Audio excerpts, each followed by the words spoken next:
Hello, and welcome to another presentation in the Archives Alive series here at the Stonewall National Museum and Archives in Fort Lauderdale, Florida. I am Dr. Harvey Abrams. The victory to retain the right to marry for gays and lesbians has been a critical step on the road to affirming our dignity and worth, both on an individual and on a community level. The story of how we got there is worth looking at. So I'd like to get started by returning to 1995 with a bit of personal reflection. I was living in Los Angeles and had just joined the board of directors at the Los Angeles Gay and Lesbian Community Center. I was a practicing dermatologist during the worst times of the AIDS epidemic. My personal practice was devoted primarily to treating HIV/AIDS patients and the myriad skin lesions people living with HIV/AIDS had to deal with, including the obvious and very scary purple lesions of Kaposi's sarcoma. I brought my experience as a physician to the board with the expectation that HIV/AIDS would be in the forefront of board discussions. So it came as a surprise to me that during one of the first board meetings that I attended, that the center's executive director included on her agenda the idea that the center, in addition to all the services it was providing, should also begin a campaign in support of same-sex marriage. Being new to the board, I kept quiet. But I have to tell you, I thought she was out of her mind. AIDS was ravaging our community, and she was thinking about marriage equality? I didn't get it. The idea that America was anywhere near ready for men to marry men and for women to marry women didn't compute in my mind. Besides, most of the men I knew, including myself, had no need or desire to copy the hetero model. My beliefs on the matter were vindicated, so I thought, the following year, 1996, when President Clinton signed a bill that was passed by both houses of Congress that showed the Democrats and Republicans could actually agree on something, discriminating against gays and lesbians. It was called the Defense of Marriage Act, or DOMA. It was an act of pure prejudice against gays and lesbians, which primarily denied federal benefits to gay couples if and when they married, the same benefits that were guaranteed to heterosexual couples. Health insurance coverage for spouses of federal employees, federal tax benefits upon the death of a spouse, and 1,000 more. It also defined marriage as the union of one man and one woman, and importantly, allowed states not to recognize the marriage of same-sex couples licensed in other states. DOMA was an ugly, demeaning act of the majority against the minority because it could.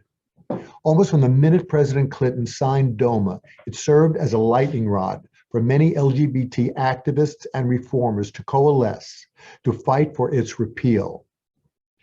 And ultimately, it was, thanks to a less than 5-foot force of nature by the name of Edie Windsor. Edie Windsor, at the age of 84, sued the federal government. Her case made it all the way up to the Supreme Court of the United States, where she was able to convince 5 out of the 9 justices that DOMA was unconstitutional by virtue of violating the Due Process Clause of the Fifth Amendment. By striking down DOMA, the U.S. Supreme Court stated that gay married couples were entitled to receive the same federal benefits as their straight married counterparts. But as huge as that was, DOMA's doom didn't directly address the issue of gay marriage. DOMA was about federal government benefits, while the issuance of marriage licenses belonged to the states. In 2013, when DOMA was declared unconstitutional, there were states that still refused to issue marriage licenses to gay couples and refused to recognize as married gay couples who were married in other states. Nevertheless, DOMA's doom was the signal I was waiting for to get married to my partner of 13 years. Recognition by my federal government was important to me. We weren't the only ones. Thousands of gay couples got married that year, but only in states that issued marriage licenses to gay couples. In 2013, another couple, James Obergefell and John Arthur, also decided to get married. From the moment they met, they knew they wanted to spend the rest of their lives together. So when DOMA was repealed, they jumped on the chance, for they had no time to lose. John was in the final stages of ALS, also known as Lou Gehrig's disease, a terminal illness.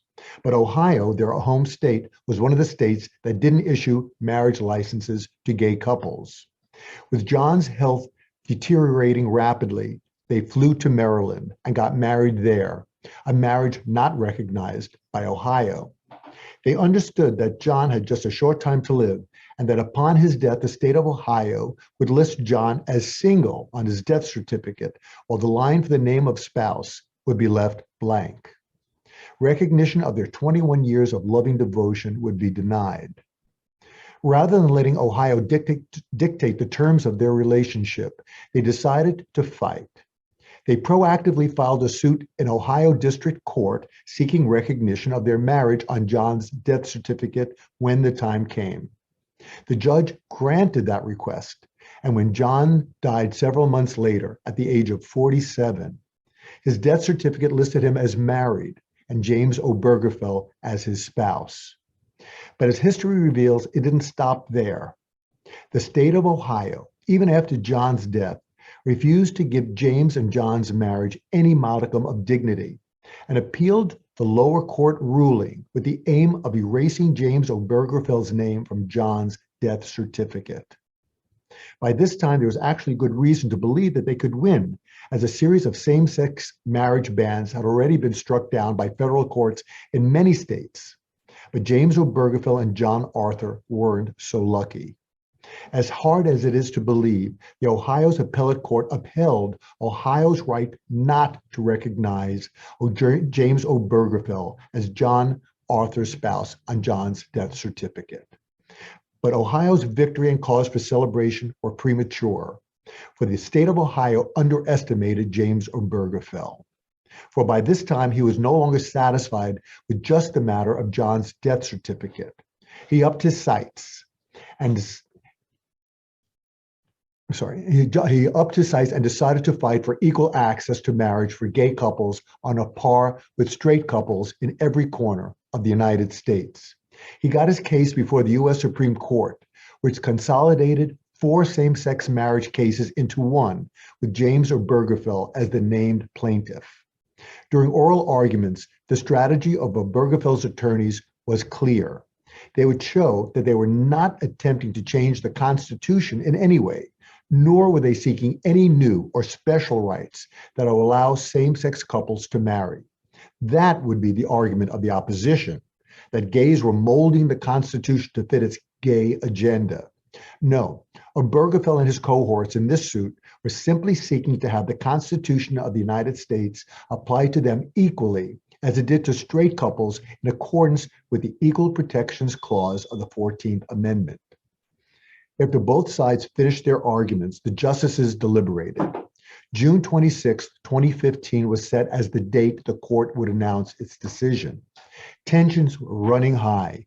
Gay marriage was a highly charged issue with stakeholders on both sides. The media's attention was in overdrive. About to be decided was whether the opinions of Americans had changed enough about the worth of gays and lesbians to find favor with the court, or was it still too early in the fight for gays and lesbians to be granted their right as equal citizens to marry? We now, of course, know the answer to those questions. The Supreme Court, in a historic ruling, declared that states could no longer keep same-sex couples from marrying.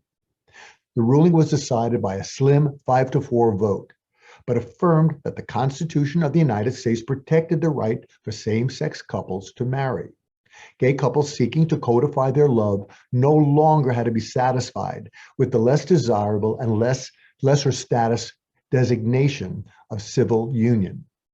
No less a source than the Constitution itself guaranteed their right to equal treatment before the law. Justice Anthony Kennedy, the same justice who wrote the majority opinion in Lawrence versus Texas in 2003, the case that decriminalized gay sex, and again in Edie Windsor's case, wrote in his majority opinion on behalf of gay marriage. It would misunderstand these men and women to say they disrespect the idea of marriage. Their plea is that they do respect it so deeply that they seek to find its fulfillment for themselves. They ask for equal dignity in the eyes of the law. The Constitution grants them that right. As a result, not only were state laws that continued to ban same-sex marriages struck down, but made it such that every state must now and forever recognize same-sex marriages performed in all other states.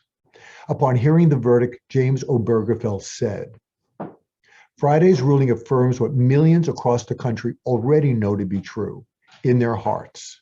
Our love is equal." 2 years later, on September 12th, 2017, Edie Windsor, a stunning symbol of unstoppable courage, a beloved matriarch of the gay rights movement, died at the age of 88. Her indomitable spirit brought down DOMA and opened the door for James Obergefell to walk through. James Obergefell, who humbly said that he was simply fighting for John's last wish to have their marriage respected, went on to make history by making marriage available to all, including gays and lesbians. Coincidentally, while I was writing this presentation, I saw a headline that grabbed my attention. It was about none other than James Obergefell. Perhaps you saw it too. The headline was dated January 18th, 2022, and read, "Gay rights activist Jim Obergefell announced bid for Ohio House," meaning Ohio's House of Representatives. The article went on to quote Obergefell, "I don't mind being the underdog, and I'm not afraid to take on any issue when it's the right thing to do." I think we can rightfully call that an understatement. Edie Windsor, James Obergefell, separately but in tandem, unlikely fighters who won their cases before the U.S. Supreme Court, and by so doing, made all of us stronger and more equal. No doubt we owe them a debt of enormous gratitude. But what can we say about the Supreme Court? Yes, the majority voted in favor of marriage equality for gays and lesbians, and that over the years since, that has become our reality. But what about the minority? The justices who in both instances ruled against the recognition of gay marriage. Does it bother you, as it does me, that 4 justices of the Supreme Court, 4 out of 9, were confident that gays and lesbians didn't deserve the same rights as straight Americans, even though the Constitution, which they took an oath to uphold, says that all Americans are equal before the law? Think about it. People, we still have a lot of work to do. From the Stonewall National Museum and Archives, this is Dr. Harvey Abrams wishing James Obergefell best of luck in November. Thanks for watching.